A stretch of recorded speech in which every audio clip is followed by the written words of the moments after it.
"Hello, Nancy," the older woman greeted warmly. "Hello, Mrs. Arrington." Nancy nodded in reply. "It's so hot today. Do you always sell here?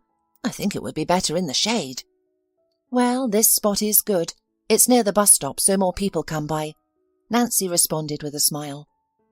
"Well, give me a litre jar, then."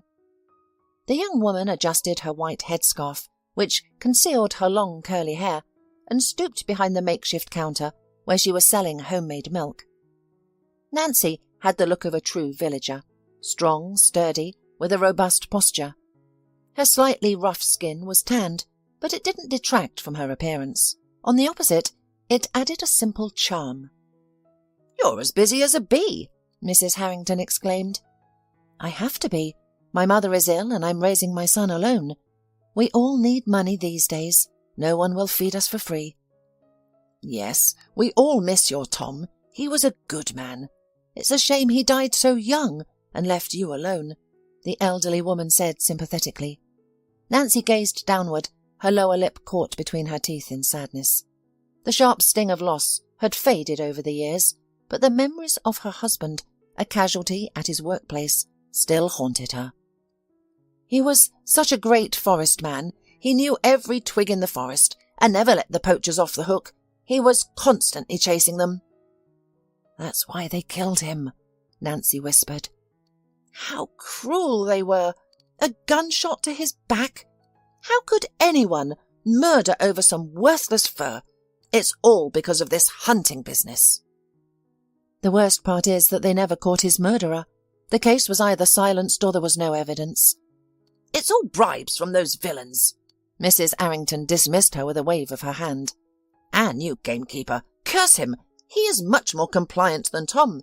He avoids disputes with poachers, and look at him now, living a good life.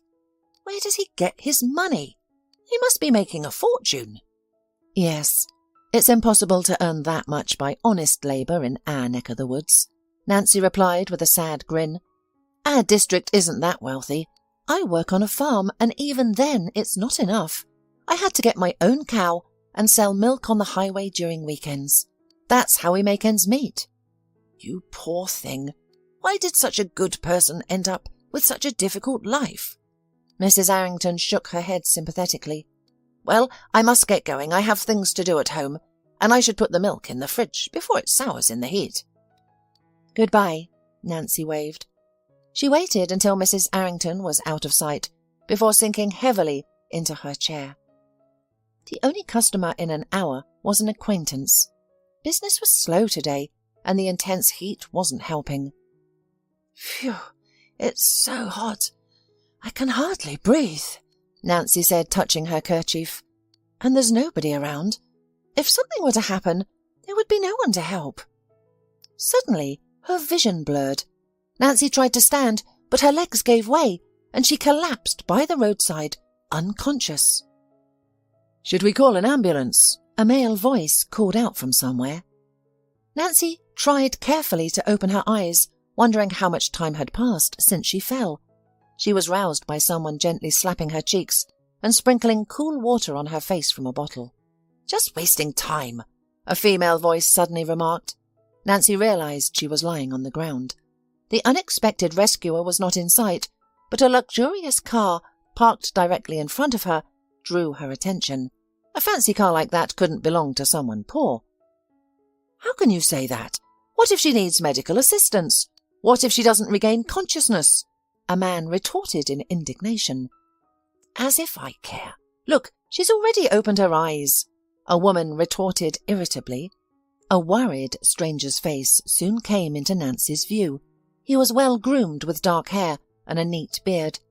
Nancy's gaze shifted slightly and landed on a tidy name tag reading, "Harris, first-class driver." "Are you okay?" the man asked sympathetically. "I think so. Yes, I'm sorry," Nancy whispered. "Let me help you up." The driver extended his hand, allowing Nancy to lean on him as he gently helped her to her feet. Now Nancy could freely look around and noticed a young woman in the back seat of the car. She also could assess the stature and strength of her unexpected saviour. He was a striking man, with vibrant green eyes, gleaming with unquenchable optimism. However, now his face was filled with worry. "Are you sure you're okay? Should we call for help?" the driver asked. "Are we leaving today or not?" The woman in the car immediately interrupted him. "Becky, why are you so rude?" the man said to her, and the woman snorted, crossing her arms over her chest. She was looking indifferently at Nancy, conveying her lack of interest in the plight of a mere peddler. Becky was a rich young woman, known for her impeccable looks and fashion sense. Unlike Nancy, she was admired for her graceful figure and perfect proportions. Her skin was flawless and firm, without any extra muscle or tan line. It was clear that Becky invested a lot of time and used high-end cosmetics to maintain her appearance. "Don't be embarrassed. I'm from the provinces myself. Therefore, I am always ready to help rural people." The driver smiled, taking Nancy's hiccup on his own account. "Thank you. I apologize for your delay." Nancy couldn't help but smile back. "I think you should end your work for today. I would walk you home, but I need to drive my passenger." He motioned towards Becky. "You must have broken some kind of rules to help me, huh? Will you be all right?" "Yes, he will," Becky hissed vindictively. "I'll make sure to tell my father that we're late because he decided to flirt with the milkmaids." Nancy looked at Becky in surprise. As a simple villager, she was not used to such open hostility, especially from a stranger who she had never wronged. "Report to whomever you wish. I couldn't leave a woman in trouble." Harris waved off dismissively. Becky's threats didn't seem to have made an impression on him, but Nancy felt awkward. "Excuse me, and thank you for your help." She frowned. "Now go, just go. I'll get home on my own." "Dad, can you believe it?" Becky shrieked from the threshold as soon as she and Harris arrived at the house. "What happened?" Mr. Mayor asked, raising an eyebrow in surprise. This elegant gentleman epitomized the image of dignity and trustworthiness. Despite his age, he maintained a proud posture and an aura of confidence. The slight wrinkles on his face enhanced his dignified image, reflecting a wealth of life experience. "Instead of taking me home, your driver was flirting with some kind of milkmaids," Becky accused, glaring at her father. "Really?" Mr. Mayor looked even more surprised. "Harris, what happened?" The driver had just entered the house, carrying Becky's bags. "You see, we were driving along the highway, and there was a woman selling milk near a stop. She fainted from the heat. I saw it and I stopped to help her. You know, bring her to her senses." "And is that all?" grinned Becky's father. "Daughter, you need to be considerate. You're surrounded by real people, not robots." "Do we owe her anything? We can't save everyone," the girl hissed in anger. "What's wrong with stopping to help? Human life is no joke. If someone falls ill in front of you, the normal reaction is to offer help." "Why are you talking to me like a child? I'm actually 25 years old, if you haven't noticed," Becky exclaimed angrily. "Well, if you're an adult, then stop acting like a child and behave yourself," Mr. Mayor immediately retorted. He deeply loved his only daughter, who was a living reminder of his wife, who had tragically died from an illness. But at times, Becky was unbearable, throwing tantrums without reason. Whether this was a result of her upbringing or resolved teenage rebellion, Mr. Mayor was uncertain. He didn't know how to rectify this behaviour, but he held on to the hope that with time his daughter would mature and become more reasonable. "As you say," the girl snorted and then left the room, slamming the door defiantly. "Harris, do you think that woman is decent?" asked the man unexpectedly. "I don't know. We didn't have much time to socialise," shrugged the driver. "But she was very embarrassed about delaying us and seemed more concerned about me getting in trouble for violating regulations than her health. Can you find her? Ask her if she would like to work for me as a maid." "Well, I don't think finding her will be a problem. I remember the place where she has been selling her products. But why her?" "You see, a maid works right in the house. She will be in constant contact with us and know pretty much everything that's going on. That's why I don't want to hire anyone from a professional agency. Lately, rumours have started circulating that employees of such offices like to leak information to their employers."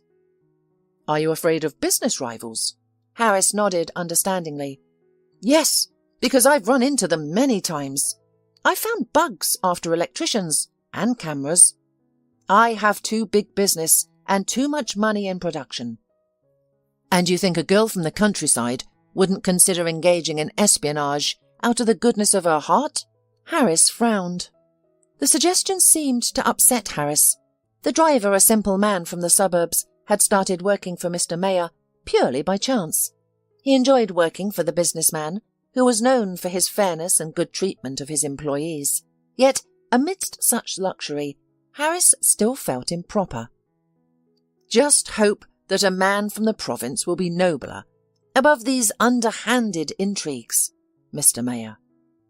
Harris's thoughts didn't escape his watchful eye, therefore he added, "Especially since I have one good example of such a man." The man winked at Harris, who, realizing the reference was to him, became slightly embarrassed. His relationship with Mr. Mayor felt more fatherly than that of a subordinate to a superior. Over the years, Harris had developed sincere respect for the businessman, who had seen life and always listened to his opinion, even if they sometimes disagreed. "And furthermore," Mr. Mayor continued, "I need a quick, unpretentious, hard-working woman who doesn't command an excessively high salary." "So you want to save money?" Harris muttered. "I just don't want to overpay for an agency brand name. Don't worry, I won't cut into her salary. She'll certainly earn more than from selling milk at the bus stop." Almost immediately after their conversation, Harris went to search for a future maid. However, she was nowhere to be found. There were no passers-by who knew the saleswoman as well. "I should have escorted her home, then I would have gotten her address," the driver said to himself as he examined the empty bus stop. What upset him most was that he was the one who advised her to go home to avoid another fainting spell. "Should I leave a note?" Harris lingered, scanning his surroundings, but without any clues to her address, he decided to return the following day. A note with his address or personal number could easily fall into the wrong hands, and considering Mr. Mayor's excessive suspiciousness, it was best not to disturb him.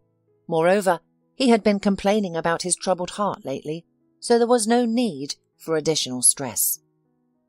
"Oh, come on," Harris grumbled, finding the bus stop empty again.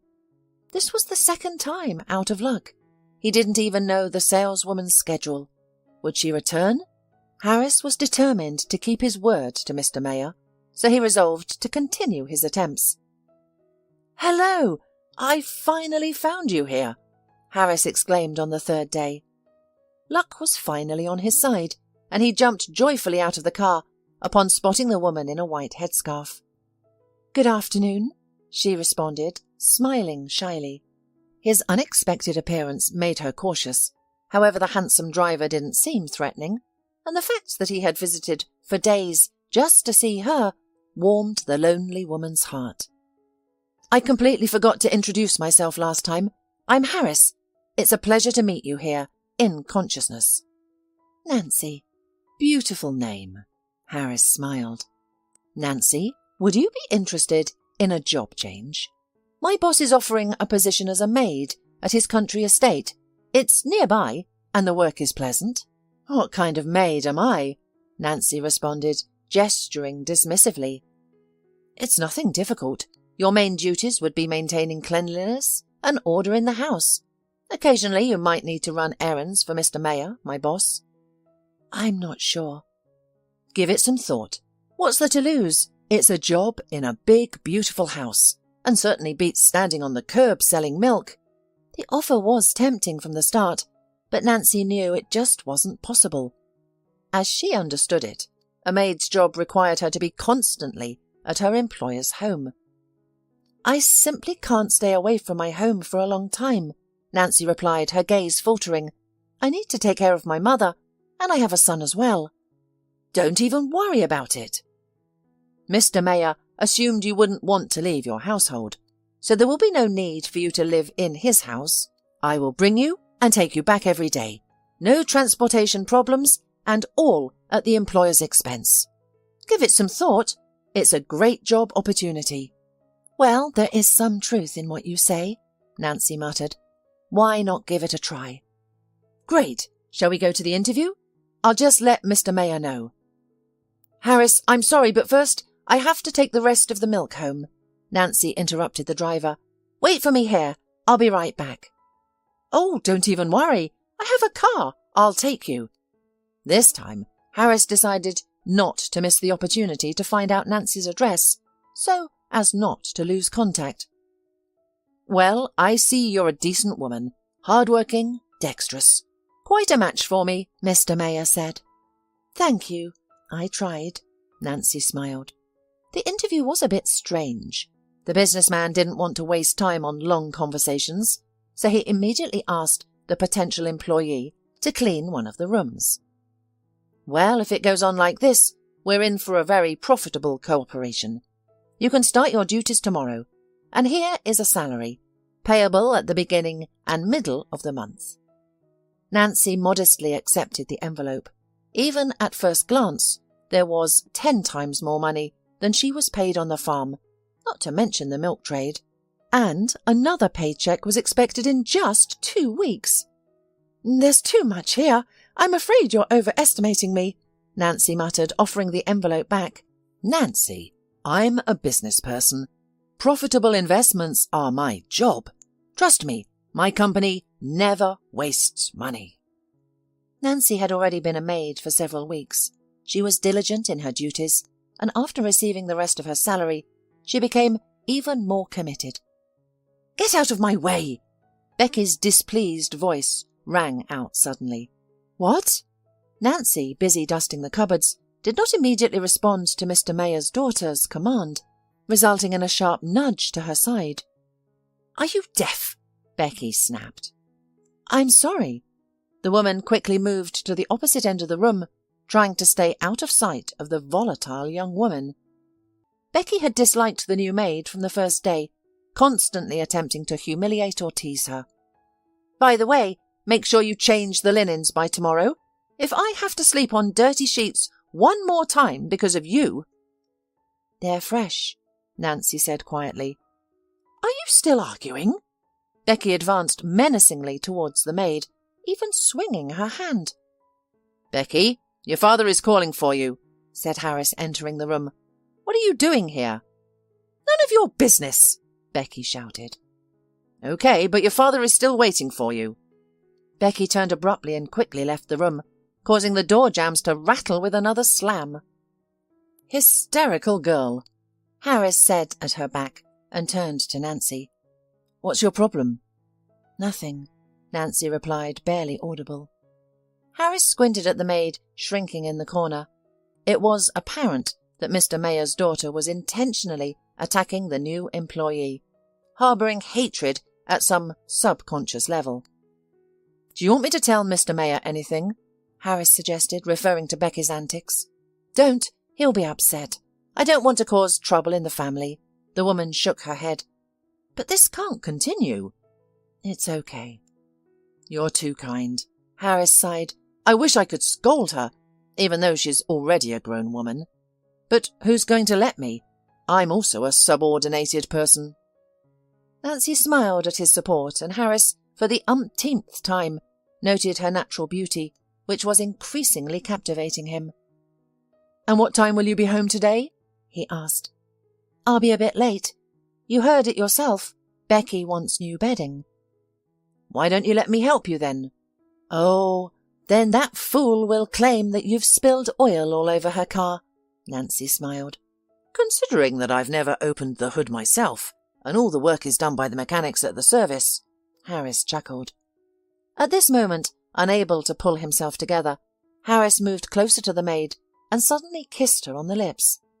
She blushed, feeling like a schoolgirl sneaking a kiss with her lover under the stairs. Nancy stood on her toes and reciprocated the kiss. She felt as comfortable and at ease with Harris as never before.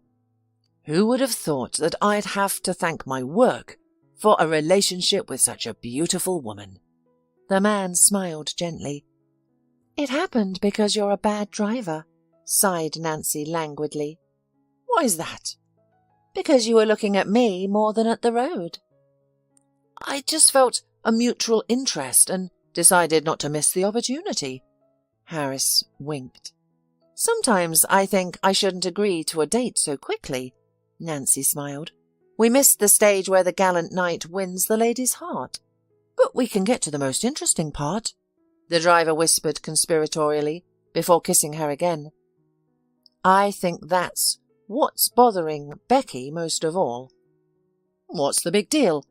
Do you think she's interested in me?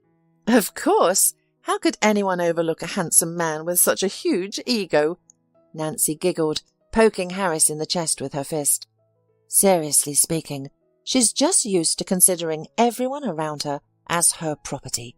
And now, it turns out, I've taken her toy. Maybe. The man shook his head. Oh, I completely forgot. I need to get more gas before we hit the road.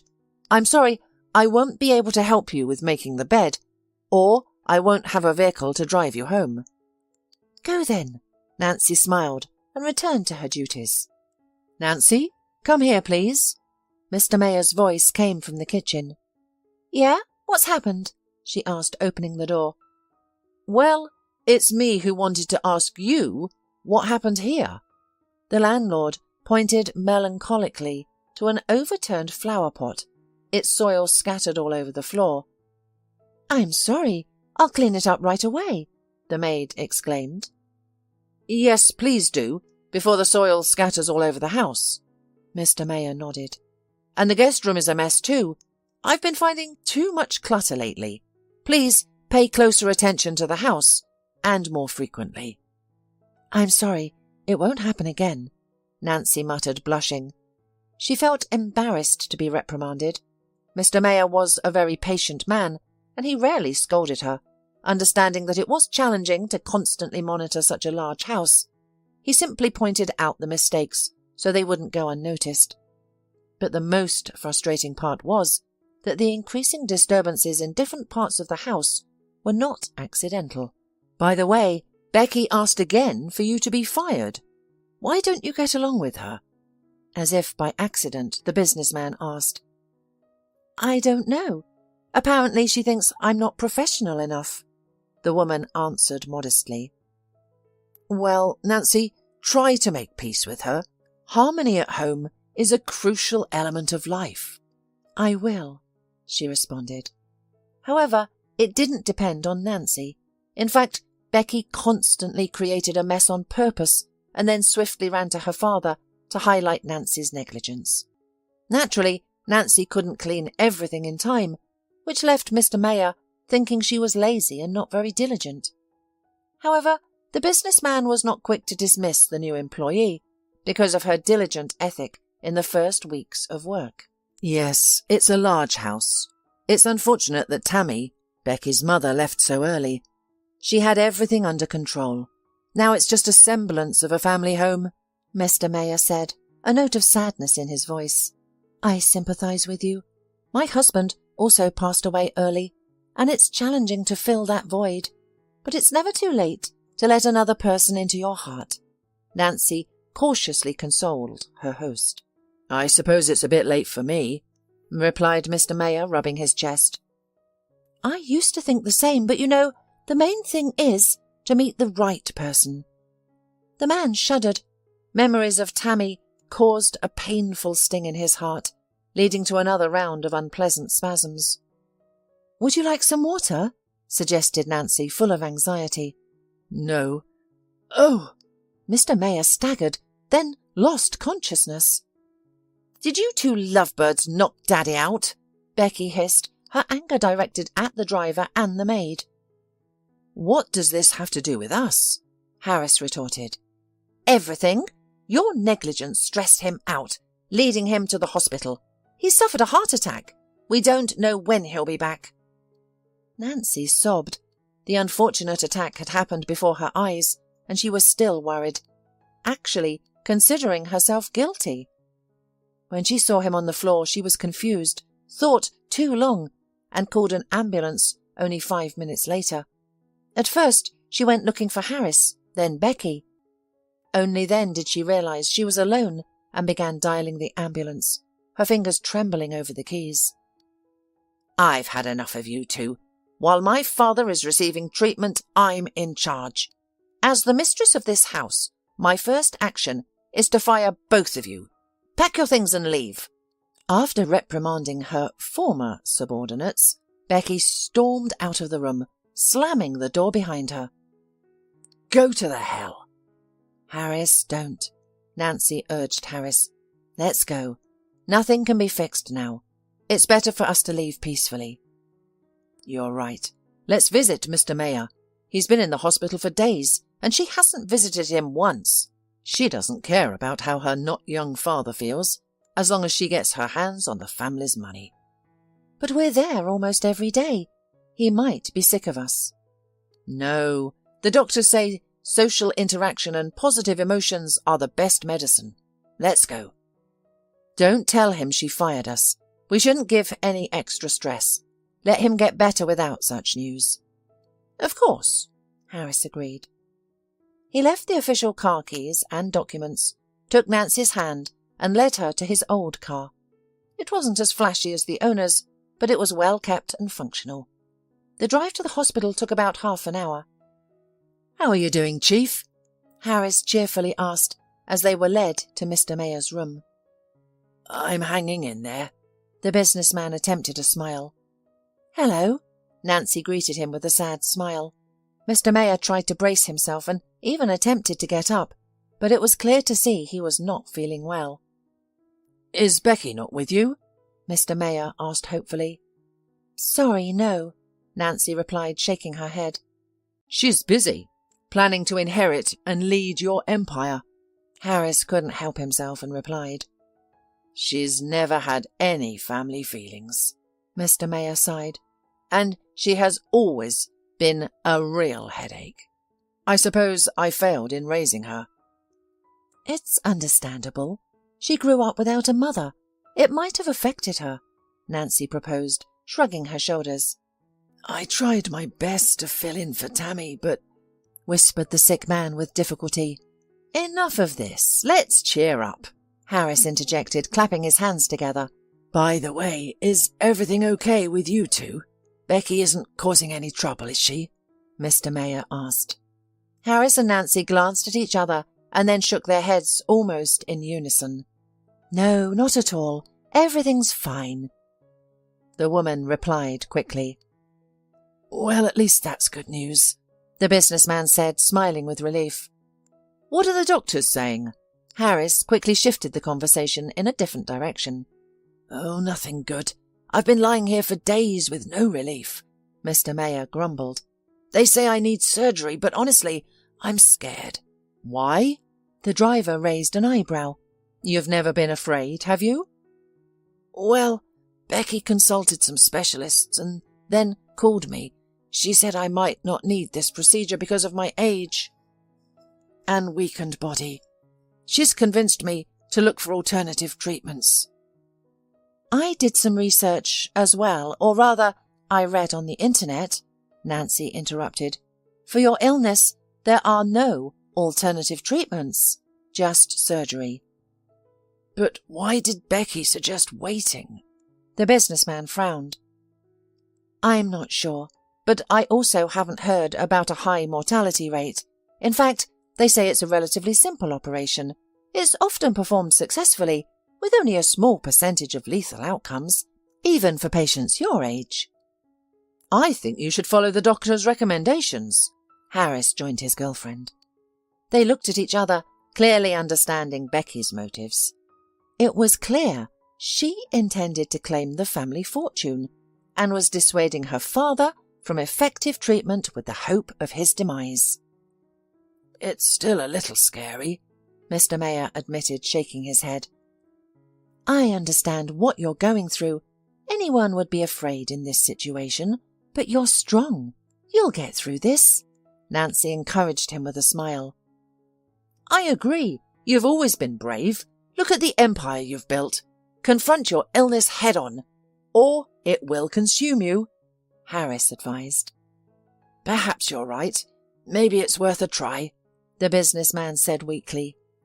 Later that day, Mr. Mayor had a comprehensive discussion with the doctor, learning all the details and finally agreeing to proceed with the preparations. Do not worry. Our clinic is top-notch. We have first-class specialists and the best equipment in the country. We will ensure the highest quality care. You won't notice any difference, the doctor assured him after getting his signature on the documents. I hope so. I don't care about any money, as long as the treatment helps. That's the spirit. They say you can't buy health, but you can certainly invest in it. The surgery was scheduled for the following week. Despite his attempts to stay calm, Mr. Mayor could not help but feel nervous as the date approached. However, the excitement was in vain. The surgeons did a fantastic job, successfully resolving the issue that had been limiting the businessman's heart function. Thank you, my dears, for convincing me to do it. It really worked. Mr. Mayor smiled cheerfully at Nancy and Harris. But why do you both look so grim? You see, here's the thing, Nancy began hesitantly. I'm sorry if this sounds harsh, Mr. Mayor, but your daughter has interfered in your business. She even convinced the board of directors that you were incurable. Harris didn't hold back. What? The businessman asked, taken aback. I'm sorry, but it's true, admitted the former maid. You should have seen how angry she was when she found out the operation was successful. It can't be, Mr. Mayor gasped. Sadly, it's true. We didn't want to tell you, but you were going to find out today anyway. It's better you hear it from us. Harris shook his head. She's cunning. She did everything she could to get what she wanted. She has transferred ownership of the house to herself and moved all the accounts and details. She became the sole owner of all the property. How can that be? We're family, Mr. Mayor whispered, his lips barely moving. The chamber door suddenly swung open, revealing a furious Becky.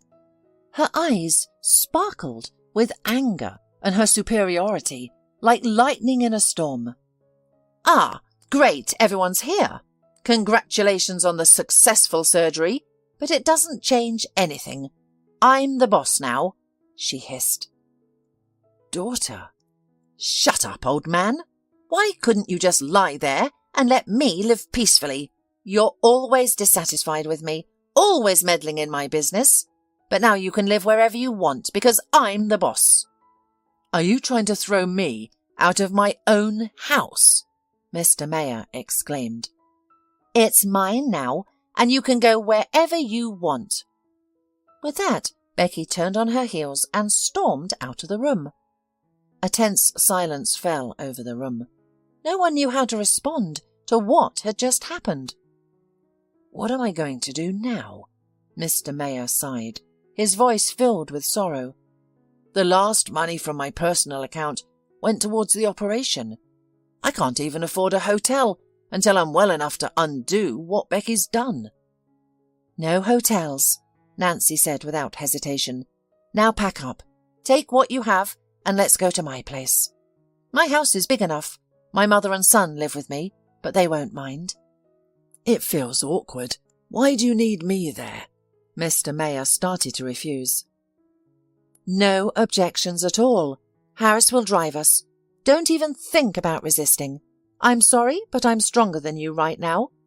Nancy's eyebrows knitted together menacingly.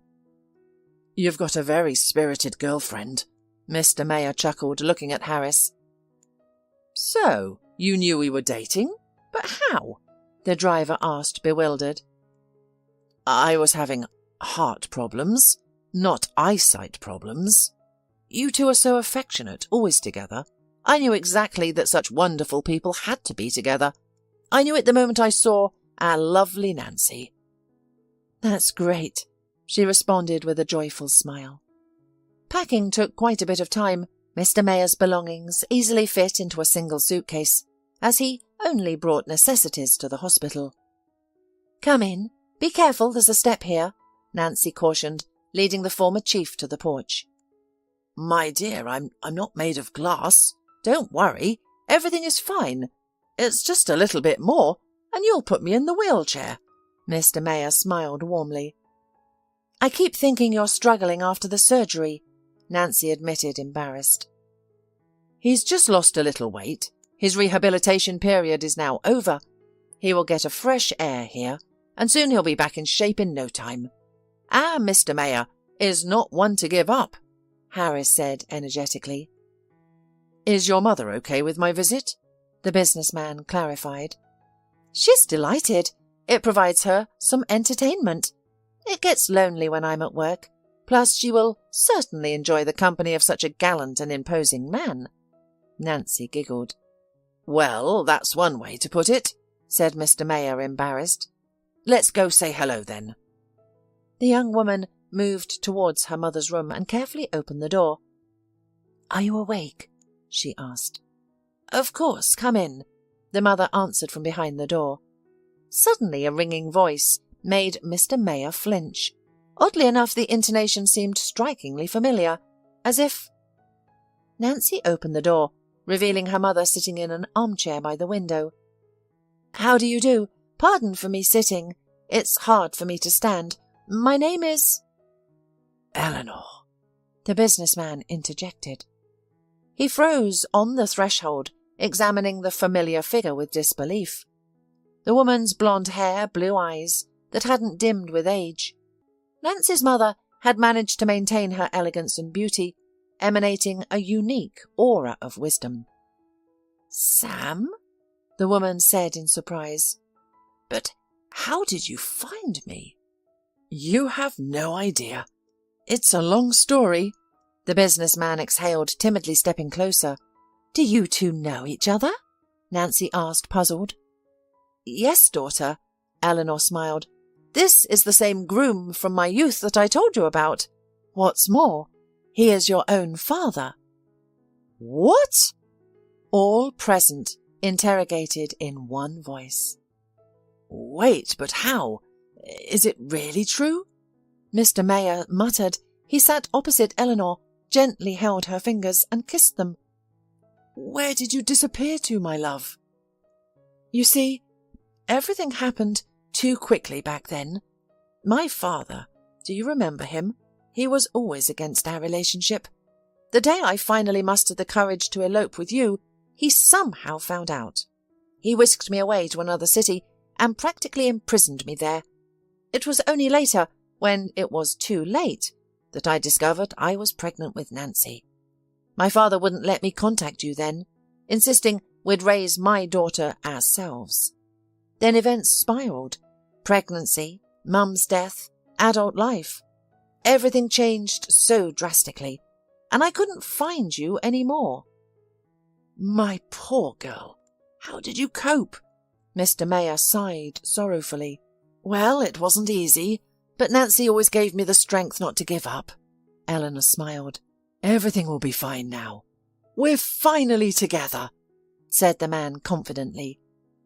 "What a twist!" Harris whistled. "Wait, I didn't understand anything. Are you serious about Mr. Mayor being my father?" Nancy asked, standing frozen, as if afraid to forget the sudden news she had heard. She didn't dare look directly at the man she thought she knew well, yet in reality knew not at all. "Yes, it's true, and the fact that you have met is a true miracle," her mother confirmed. "We're all together, at last." Nancy sobbed happily, rushing to embrace her parents. A strange warmth filled Mr. Mayor's chest, bringing a sense of tranquility. "Do I have to ask you for your wedding blessing, Chief?" Harris teased, lightening the mood and drawing laughter from everyone present. Several weeks passed since their reunion. The family began settling into village life, managing their own household. Nancy returned to her old job, while Harris found work as a driver on the same farm. "Well, will you manage here without us?" Nancy asked. "What will happen to us?" Mr. Mayor responded with a grin. Well, you're not used to it, I suppose, in the village. Not a city or a rich mansion, after all, Nancy shrugged. Not a mansion. It's even better. Here, you know, the air is different, Mr. Mayor replied, inhaling a full breath. He had fully recovered from the operation, regaining his old self, and now he didn't look like an old man at all, flaunting a trim figure and noble grey hair. This place is good for both body and soul. Nothing superfluous. Everything as it should be, Mr. Mayor said thoughtfully. You know, I don't even regret my wealth. I created my business for your mother, to find her, but I couldn't. Who knew that a mere accident would bring us together? Accidents are not accidents, dear, said Eleanor, coming up behind him. Her health, too, had improved lately. She was getting up more often, moving around the house more confidently. She and Mr. Mayor even began to go for walks around the house, which Nancy was truly glad about. But so much labour has gone into your business, Harris shrugged. Exactly, labour. I'm so tired from living alone that now every day feels like a holiday. Yes, I don't have money, but my illness has finally receded. The woman I love is with me. My daughter married a good man. What more could you want? Maybe you're right, Harris replied with an embarrassed smile. I wonder how Becky is doing, Nancy suddenly asked. Don't mention that name, grumbled Harris. Didn't she cause us enough trouble? I just feel sorry for her.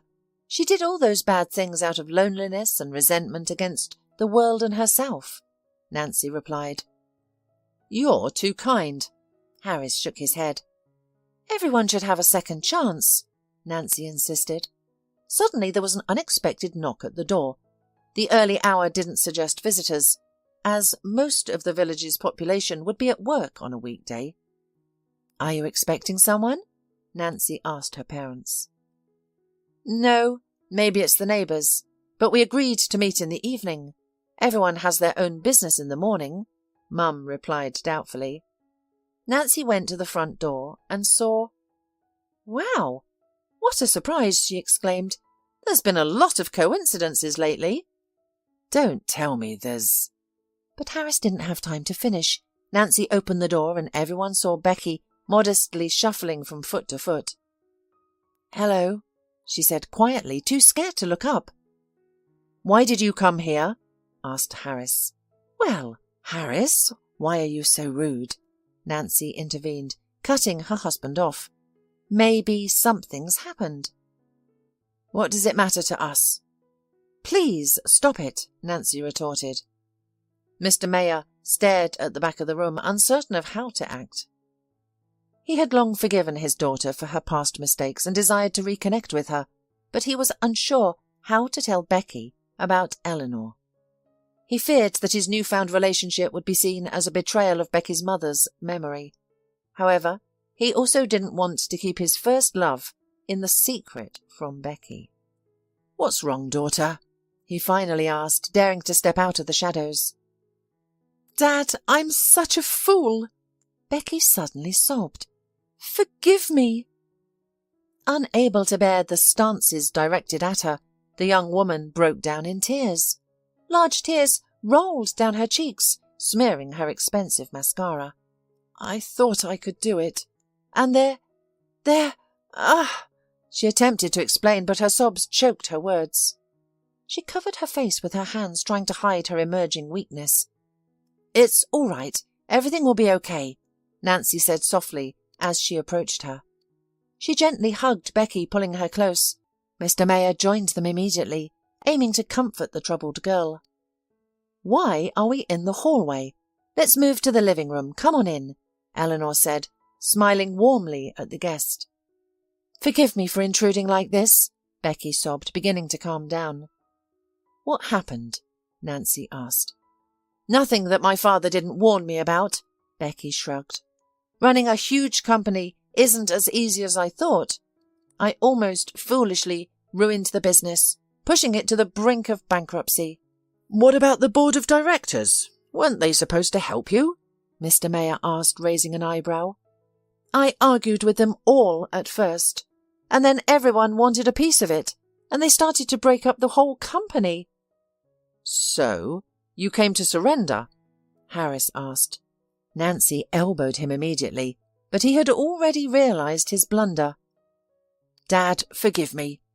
I was such a fool, just impossible. Becky sobbed again. Of course I forgive you, daughter. I forgave you long ago. I understand everything.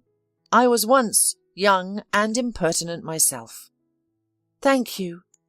But there's one condition. The businessman looked at his daughter seriously. What? Becky looked at her father in surprise, clearly surprised by his words. First of all, we need to settle all the problems to the end. I know that you and Nancy had a conflict, and I would like you to accept her. Of course. I've wanted to do it for a long time. I haven't finished yet. I would like you to accept her as your half-sister. What do you mean? Becky interjected, not understanding. Look, it's a long story. I hope you're old enough to understand it properly. Even before I met your mum, I met Eleanor. She gave birth to Nancy, who is my daughter too. So it turns out you have a half-sister that we didn't know about all these years. Becky looked at the woman she had despised not so long ago, and shyly lowered her eyes. She now deeply regretted her rash actions. Please, forgive me for all those harsh words, she whispered. I know I've caused you much pain. I promise it won't happen again. Don't worry, I understand, smiled Nancy. Still, it might do you good to work among ordinary people, to experience the demands of rural labour, Harris noted. That's not a bad idea, Mr. Mayor agreed. Let's make it a condition. 6 months of work on a local farm. That'll serve as both your probation period and a lesson. I'll do anything, Becky agreed, bowing her head. I'll try my hardest. Hey, Dad. Working hard, I see, Nancy said as she walked into the office. Huh? What? What time is it? Mr. Mayor asked, setting aside his papers. Ever since he had to step back into the company, he had been spending more time in the office, sorting out the chaos created by Becky. You've forgotten all about us, Nancy replied with feigned resentment. It's evening already. Even the staff have long since gone. Oh well, I'm coming now. The businessman began to pack fussily, occasionally looking for some papers. All right.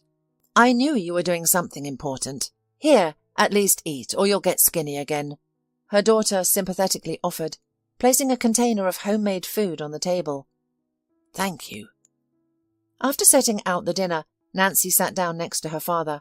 She really wanted to assist him, but she didn't understand the difficult economic intricacies of his company. And the only one who had some understanding in these matters, Becky, was still testing her skills on the farm. Now, Becky, it's been 3 months. She hasn't given up yet. Mr. Mayor seemed to have read her thoughts. She's hanging in there. She's doing really well. No one expected her to make it. You know, not bad at all for a city dweller, of course. You're both good. You're both strong, the businessman said proudly. By the way, the repairs at my mum's house are almost finished. Thank you for paying for everything. It's so beautiful there, just like a fairy tale. Come on, you're my family. What kind of bills can there be? Nothing's too expensive for you. And one more thing? Nancy smiled mysteriously, then lowered her eyes and stroked her stomach. Only now the businessman noticed the change in his daughter's figure, the noticeable roundness of her belly.